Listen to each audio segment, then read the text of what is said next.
అందరికీ ప్రభువైన యేసుక్రీస్తు నామంలో వందనాలు.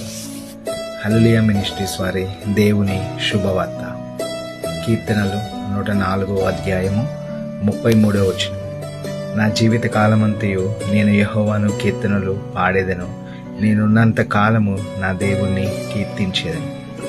ఈ కీర్తన మీ రోజువారీ జీవితంలో ఎంతో ధైర్యాన్ని మరియు ఉత్సాహాన్ని ఇస్తుందని ఆశిస్తూ ఉన్నాను. నా జీవిత కాలమంతయు నిరంతరము స్తుతి అని కీర్తనకారుడు ఇక్కడ చెప్తున్నాడు. మన జీవితంలో పరిస్థితులు ఎలా ఉన్నా, కష్టాల్లో ఉన్నా, సుఖాలలో ఉన్నా, బాధలో ఉన్నా, వేదనలో ఉన్నా దేవుని స్తుతించడం ఆగిపోకూడదని ఈ కీర్తన మనకు గుర్తు చేస్తూ ఉంది.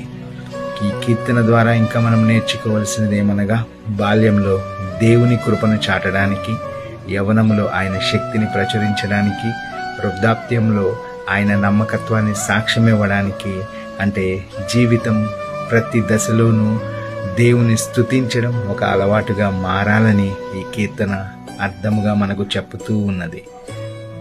ఆమేన్. దేవుడు నిన్ను, మీ కుటుంబాన్ని దీవించునుగాక. God bless you all.